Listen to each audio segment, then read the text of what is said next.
The sky above Eridon was burning. Captain Elias Vane gritted his teeth as the escape pod shook violently during its descent. Flames licked the hull as it tore through the upper atmosphere. The control panel blinked red, showing one error after another. There was nothing more he could do. He had already sent the distress signal. Now, he could only pray the pod held together. With a final burst of noise, the pod crashed into the hard soil of an alien world. Elias coughed and groaned, unbuckling himself from the cracked pilot seat. Smoke filled the cabin and sparks danced from the broken systems. But he was alive. He grabbed his gear bag and forced the emergency hatch open.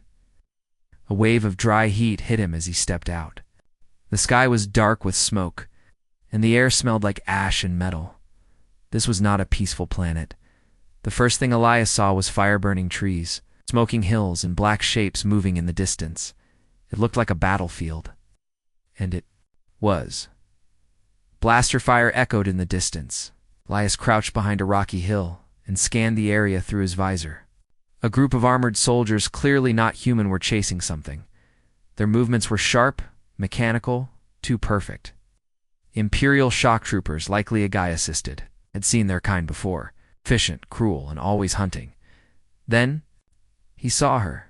She was running staggering through the dirt, trying to escape the soldiers. She was tall, with smooth, pale violet skin that shimmered faintly even in the smoke. Her clothes were torn, armor cracked, and in her hand was a broken spear. Her face, though bloodied, held a strong, proud expression. She was hurt, but still. Fighting, the soldiers were closing in fast. Elias knew he could walk away. He was just one human, alone on an alien planet, with no backup. It wasn't his war. But something about the woman stopped him. The way she turned, even with trembling arms, to face her attackers, she reminded him of someone he had lost long ago. Without thinking, he rushed forward. "Hey," he shouted, raising his rifle. The troopers turned toward him, cold blue visors flashing. One raised a blaster and fired. Elias rolled to the side, barely dodging. He took cover behind a rock and fired back, aiming at the joints in their armor. His shots were fast, precise. He'd been a soldier long before becoming a pilot. The woman collapsed beside him, panting. Her hands trembled around the broken spear. She looked at him, surprised. Her lips moved, but he didn't understand her language. "It's okay," Elias said, voice calm. "I've got you." She pointed to the spear. To him, he didn't understand. But when another soldier charged, he grabbed the broken weapon without thinking. The moment his hand touched it, something changed. A low hum filled the air. Spear pulsed with light just for a second, and the woman's eyes widened. The nearest trooper raised his weapon. Elias threw the spear like a javelin. Even broken, it hit with force, piercing the trooper's chest and knocking him down. The others hesitated. The woman rose behind him. Her voice echoed in the air, strong, commanding. The remaining soldiers looked unsure, and hearing something in their comes, they retreated. Maybe they thought more resistance was coming. Elias watched them vanish into the smoke. He exhaled slowly, heart still racing. Then he turned to the woman. She was staring at him, no longer just grateful, almost shocked. She stepped closer and placed her hand on his chest. "What?" Elias asked, confused. She said something in her language. Then, in broken English, "You," lifted the spear. "You, chosen." He blinked. "What?" she repeated, clearer this time. "You are. My chosen?" Elias frowned. "Look, I just helped you out. I don't know what that means." The look in her eyes told him everything. Whatever he had done, it was no small thing. They walked together through the burned valley, Elias supported her as they moved, the broken spear now slung across his back. She introduced herself as Solara, the last warrior of something called the House of Salmir. He didn't understand most of it, but he understood the pain in her voice when she spoke of lost warriors, fallen cities, and betrayal. They found shelter in the ruins of an old temple. Solara sat by a stone wall, eyes closed in deep pain. Elias patched her wounds with his medkit as best as he could. He looked out at the dark sky, no signs of rescue. No signals answered. He was stuck here, as he cleaned the spear. He noticed faint symbols glowing on its surface, ancient alien script. He hadn't noticed them before. Somehow, by lifting it, he had awakened something old and powerful. Elias didn't believe in destiny, he believed in survival. But the way Solara watched him now with quiet reverence made him feel like something more, and for the first time in a long time, he didn't feel alone. Elias woke up to the sound of distant thunder.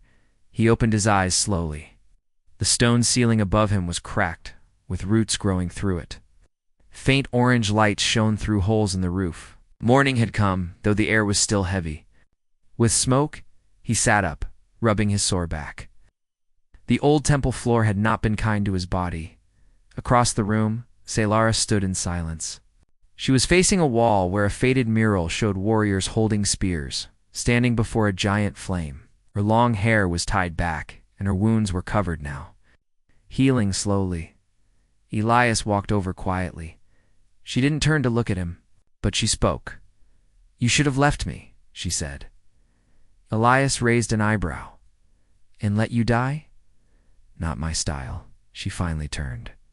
Her eyes, deep silver with a ring of violet, studied him closely.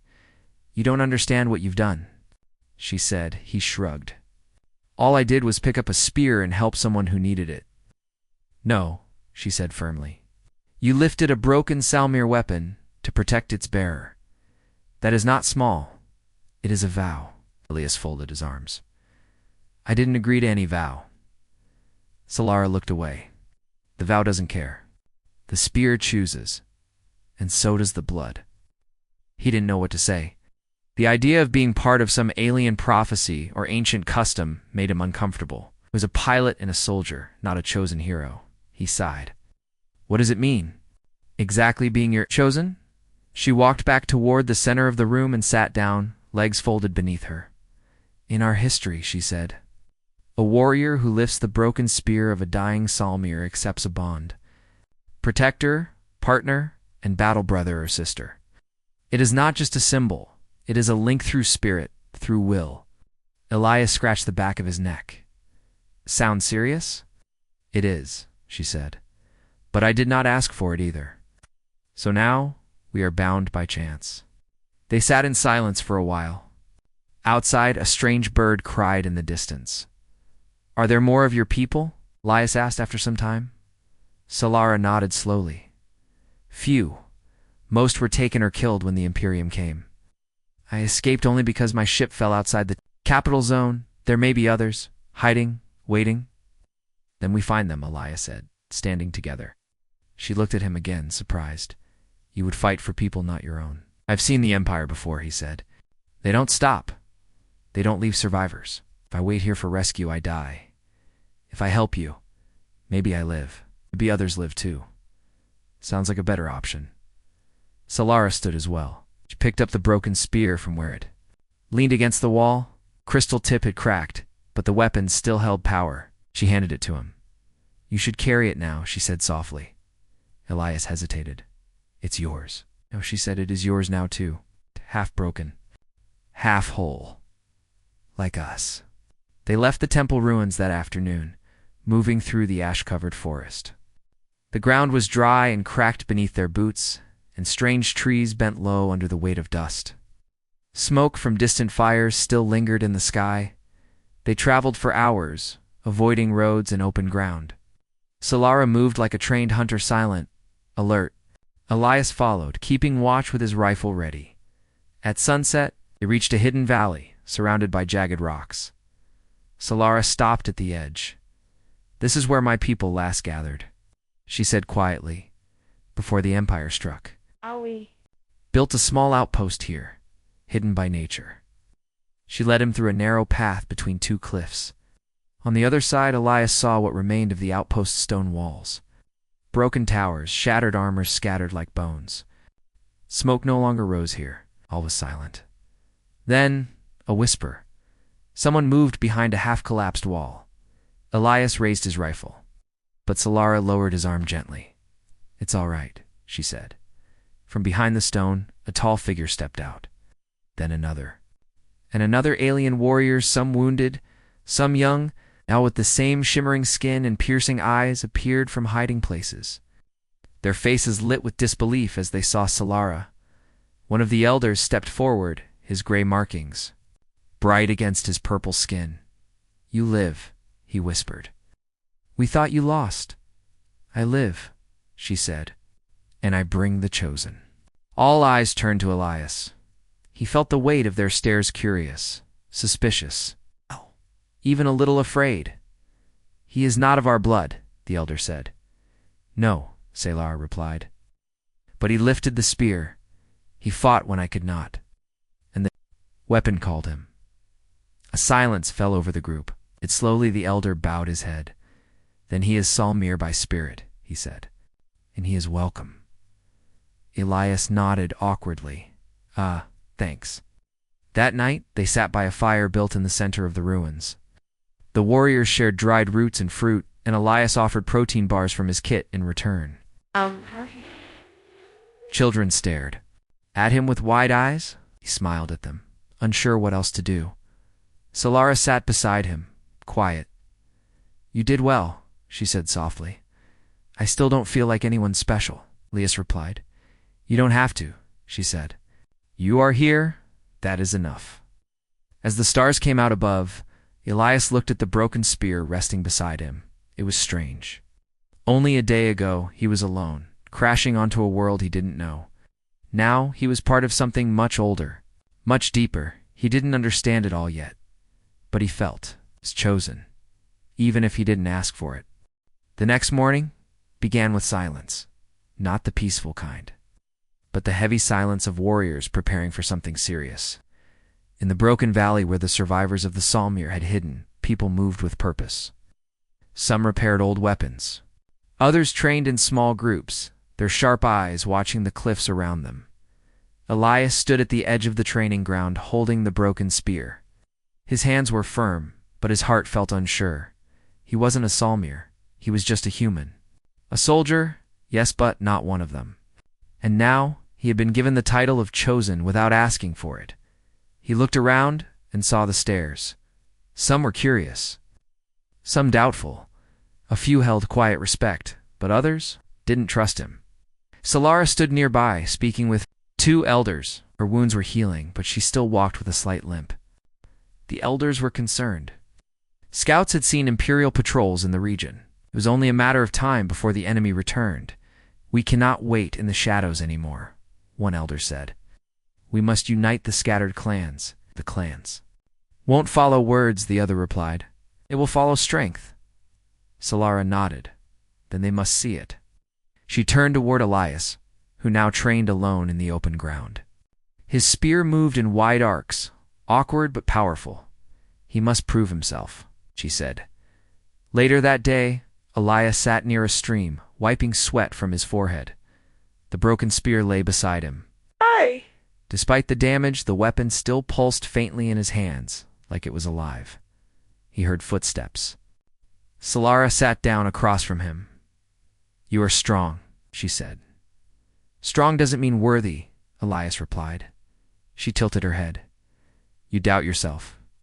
"I doubt this place sees me as one of you," he said quietly. "Right." Solara studied him for a long moment. Then, softly, she said, "There is a way." "What way?" "A trial. A duel." Elias frowned. "With who? With me?" He blinked. "You want to fight me?" She nodded. "Not to harm, to prove. The clans respect those who face challenge and do not break." Elias looked down at his hands. "I don't want to hurt. You won't," she said with a small smile. "But you will have to try." That evening, the entire camp gathered in a wide circle of dust and stone. Torches burned around the edges, casting warm orange light across the open ground. The sky above turned deep purple as the twin moons rose. Elias stood at one end of the circle. Solara stood at the other. Her armor was light. Her new spear, though still marked with cracks, has been cleaned and reforged at the base. Elias carried the same broken weapon he had lifted days ago.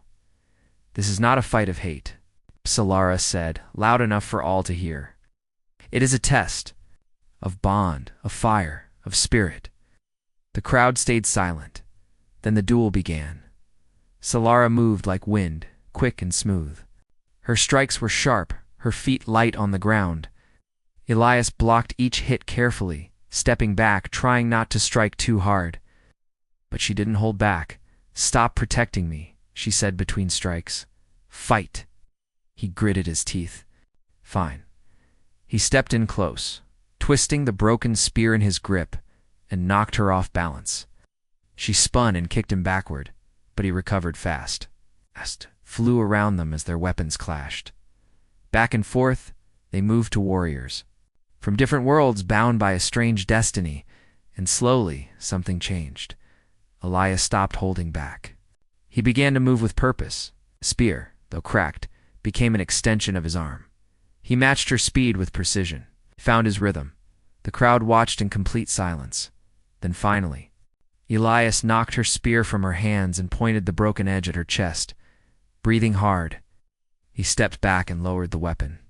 Solara stood slowly, eyes filled not with anger but respect. She raised both hands and said, "He is the chosen, in strength and heart." The crowd bowed their heads. That night, the mood in the camp changed. No more cold stares, no more quiet doubts. Warriors began to approach Elias, offering nods, then words, then stories of their own. A few asked him to teach them the moves he used. Others invited him to sit by their fires. He was becoming one of them.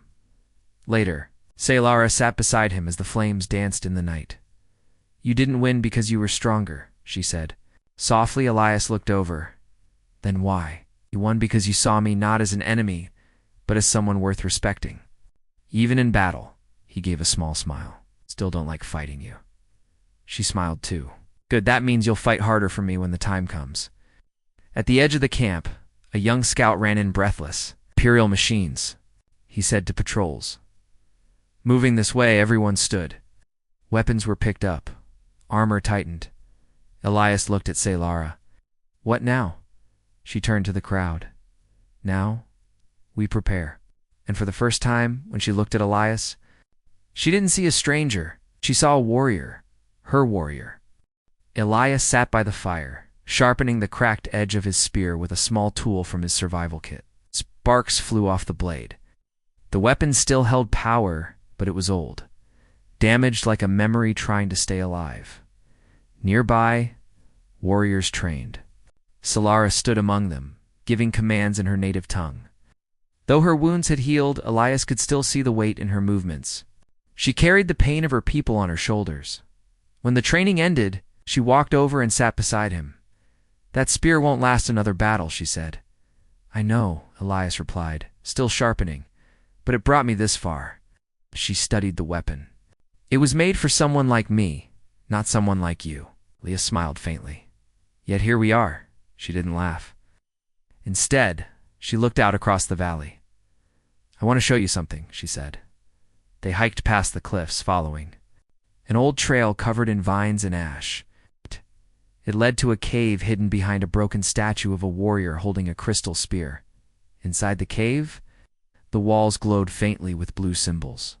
Ancient writing covered every surface. The air was warm, filled with a hum Elias could feel in his bones. "This is the forge of Salmir," Solara said. "Our ancestors used it to shape living crystal into weapons. Each spear was not just a tool, it was a bond between spirit and blade." Elias walked slowly through the chamber. At the center stood a tall stone pedestal. On top of it rested a glowing shard of crystal, pulsing gently with light. "This is the last living crystal." "We have," Solara said. "It can only be shaped by the one who carries the old spear." She looked at Elias. "You." Elias approached the crystal, unsure. As his hand touched it, a soft light spread up his arm. Symbols lit up along the cave walls, Crystal responded. "To him not with force, but with recognition. It knows you," Elia whispered. Elias stepped back, heart beating faster. "I don't know how to shape crystal. I'm not one of you." "You don't have to be," she said. "The forge will listen to your will, but you must know your purpose." He looked at the broken spear on his back, then at Solara, then At the glowing crystal, he stepped forward again and this time closed his eyes. He remembered the crash, the smoke, the first time he saw her wounded, but standing strong. He remembered lifting the spear. Not for glory, but because it was the right thing to do, the forge answered. Light poured around him. The crystal rose from the pedestal and floated before him. The broken pieces of his old spear floated too. They came together, reshaping, reconnecting.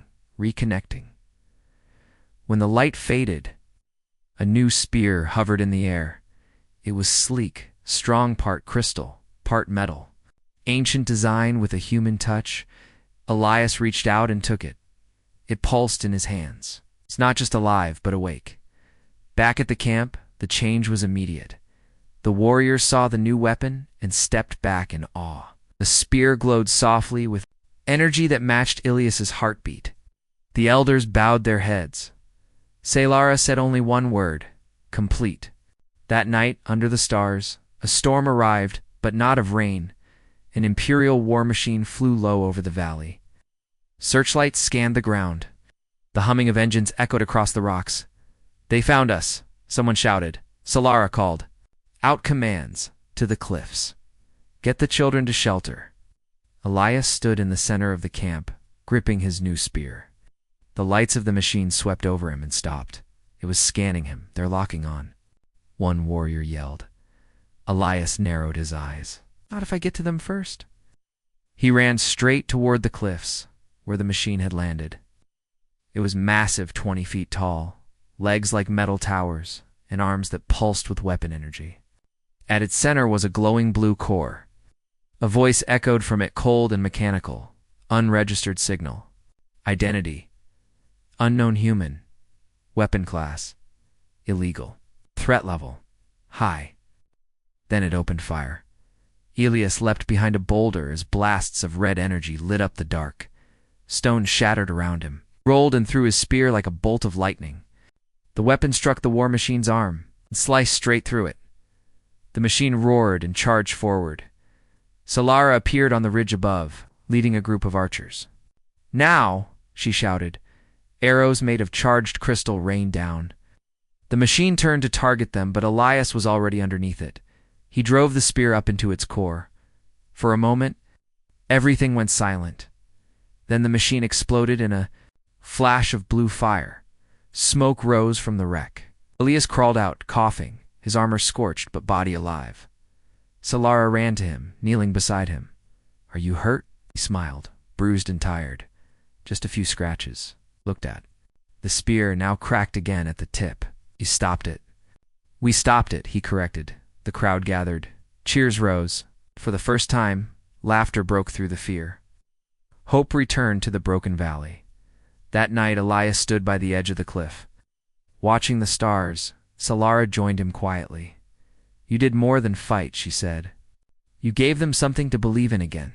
He looked at her. "And you gave me something worth fighting for." She touched the new spear. "It is no longer just a weapon. It is a symbol." Elias nodded. "Then let it stand for us." For all of us. Behind them, the camp was alive with music, with light, with new energy, and far beyond. In the black of space, the Empire was watching. The camp was quiet, not because there was peace, but because everyone was waiting. After the battle against the Imperial machine, there had been hope. Warriors smiled again. Children laughed. Songs returned to the night. But the silence that followed was different. It was the silence before the storm. Salara sat inside the stone chamber where the injured rested. A healer wrapped fresh bandages around her arm. She had taken shrapnel from the explosion, and though the wound wasn't deadly, the pain remained. Elias stood outside, watching the dark skies through his visor. He hadn't spoken much since the battle. Something was troubling him. He kept checking the sky over and over, even when there was nothing to see. That evening, as the sun vanished behind the cliffs, Elias and Salara sat alone near a dying fire. "You've been quiet," she said softly. "I'm listening," he answered. "To what?" Looked up the stars. She followed his gaze. Two moons floated above them. Beyond them were millions of stars, Cold, distant, quiet. I've seen a lot of space, Elias said, but I've never felt this far from home. Solara placed a hand on the ground. This is my home, but it doesn't feel like it anymore. He looked at her. Do you ever think about leaving? She gave a sad smile. And go where? He nodded. Same. They sat in silence for a moment longer. Then Elias spoke again. I used to believe that Earth would always welcome me back, but when I left, it didn't care. No calls, no questions, just silence. Solara looked at him with soft eyes, and now, he paused. Now I think I stopped caring too. That night, he dreamed of fire again, the crash, the smoke, the broken spear. Her face, but this time he also saw something else. A shadow massive, cold, floating above the planet. An Imperial mothership. Its engines hummed with the power to burn entire worlds. He woke with a start, heart pounding outside. The sky was no longer empty. The next morning, scouts returned with news. A large Imperial signal had entered the system. One of the elders called it the Eye of the Imperium, a giant command ship that acted as a mobile brain for their forces. It meant only one thing. The Empire was no longer just hunting. They were preparing to end everything. Elias stood in front of the map drawn on the wall of the council chamber. It showed the planet, the valley, the mountains, and the last known enemy movements. If they're bringing the Eye here, he said, they're not sending patrols anymore. They're sending armies. We don't have the numbers to fight. That one warrior said. Then we don't fight like them, Elias replied. He looked at the map again. Soldier instincts kicked in. We strike first, hit their supply ships, cut their eyes, confuse their systems, delay them. And the warriors murmured. It was risky, but bold. Then Sailora stood beside him. Let the chosen lead, she said. I will follow. The others slowly nodded. So it was decided. Over the next few days, Elias trained the warriors, taught them human tactics, how to move silently, how to sabotage machines, how to survive with little. In return, they taught him how to move like the wind, how to listen to the earth, how to fight with both weapon and soul. Together, they became something new, not just a tribe, not just a unit, a family. The night before their mission, Elias sat alone with Solara. The fire between them crackled softly. You ever wonder why the spear chose me? He asked. Solara thought for a moment. Maybe it saw something I couldn't yet. He turned to her, and now, she smiled. Now I see it too. Looked down. I don't want to fail you. You won't, she said. Because you're not just fighting for me. You're fighting for all of us. A long pause. Then she placed her hand over his. You were lost when you came here, she said. But now, you're not just part of our fight. You're part of our future. Elias didn't say anything. Didn't need to. He just held her hand and looked at the stars one more time. The next day, the plan was set. Solara would lead a small group to distract the outer patrols. Elias would lead the strike team to the communications relay hidden inside a mountain base. If they could destroy it, the Eye would lose contact with its forces on the ground. They moved like shadows, quiet, fast, unseen. Elias led his team through narrow caves, scaling walls and moving under scanner lines.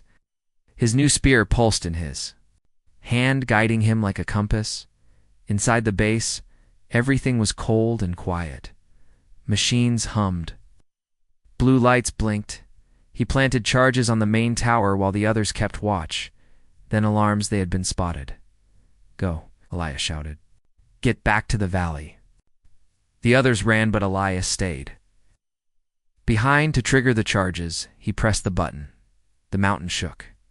Fire and dust filled the sky, and then nothing. Back in the valley, Solara stood on the cliff edge, staring at the smoke rising in the far distance. He did it, one of the warriors said, but her heart was heavy. The signal had been cut, but Elias hadn't returned. She stepped back, her grief on her face. Then through the smoke came a figure, burned armor, blood on his brow, and the spear still glowing. He had made it. Solara ran to him. The others followed. When she reached him, she didn't speak. She just held him close. He whispered, "It's not over." She nodded. "No," she said. "But now, we have a chance." The sky over Eridan had changed. Where once there were stars and silence, now there was a shadow, a giant one. The Eye of the Imperium, a massive command ship, hovered above the mountains. Its engines rumbled like thunder. Ground shook gently. Under its power, from the valley below, Elias watched it through his visor. He stood beside Solara on a high ridge, both silent. The final battle was near. Over the last 2 days, scouts had reported enemy movement across the planet. Drones, dropships, and walking machines moved across the valleys, searching and destroying anything in their path. But something had changed. Without their communication tower, the enemy's units were slower, disconnected. Vulnerable, Elias had given them a chance. But the Empire wasn't stopping. Now, they were sending everything. The Eye itself had come to end the fight for good. Inside the camp, warriors prepared for war. Old weapons were repaired. Crystal arrows were sharpened. Even the young ones, barely trained, stood ready to defend their families. Solara walked among them. Her voice was calm but firm. She gave orders, shared wisdom, offered courage. She wasn't just a warrior anymore. She was their leader. Elias stayed near the edge of the camp. Checking his gear, the spear built with living crystal rested against the wall beside him. It glowed softly, reacting to his breathing.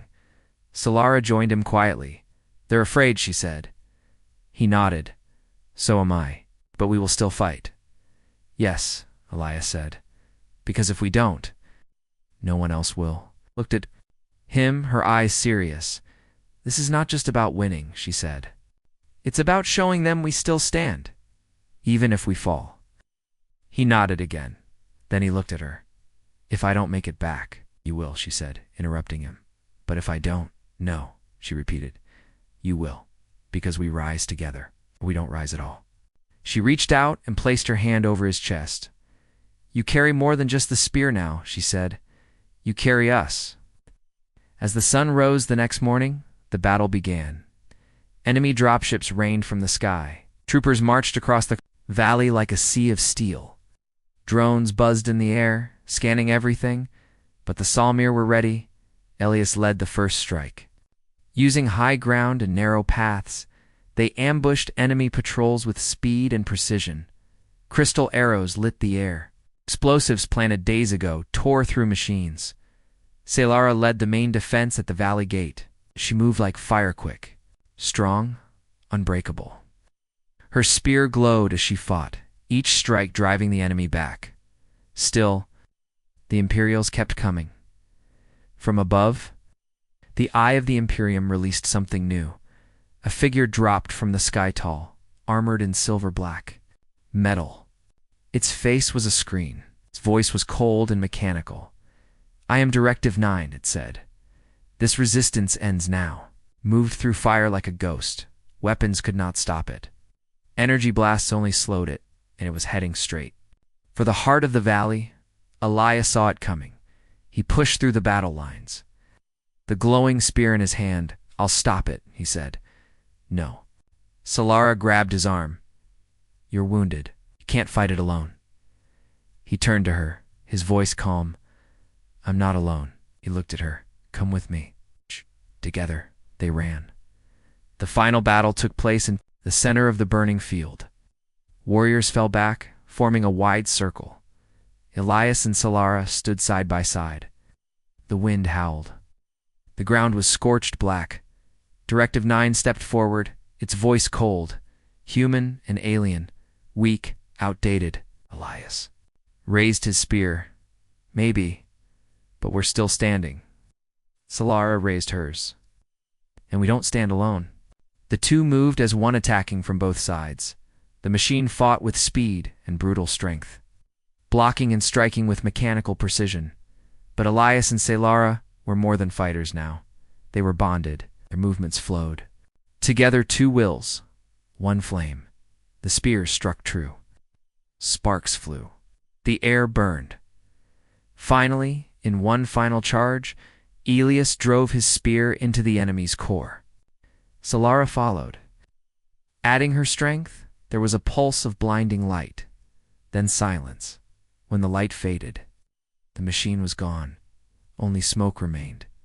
Elias fell to his knees, blood on his lips. Solara caught him before he collapsed. "Stay." "With me?" she whispered. "Please." He tried to speak, but the pain was too great. Then the crystal spear in his hand began to glow brightly. It pulsed once, twice, then sank into his chest. A strange light spread through him, and his wounds began to close. His eyes opened. "I'm still here," he whispered. Solara stared, shocked. The spear had fused with him. Skin shimmered with faint patterns, part human, part Salmir. He wasn't just a warrior now. He was something more. Days later, the sky was clear. The eye of the Imperium had left the system. With its command destroyed, the Empire had pulled back. The valley was rebuilding. Elias stood at the cliffside with Sailora. Below them, the people worked, laughed, and sang again. "Do you feel different?" she asked. He nodded. "Yes, but not in a bad way." "You are no longer just human," she said. "And you're no longer just a leader," he replied. They looked at each other, then out at the future. Together, they had become something new, a symbol, a story, the flame of two bloods. And from that day on, when the stars spoke of heroes, they spoke of him. The man who lifted her broken spear hand became her chosen.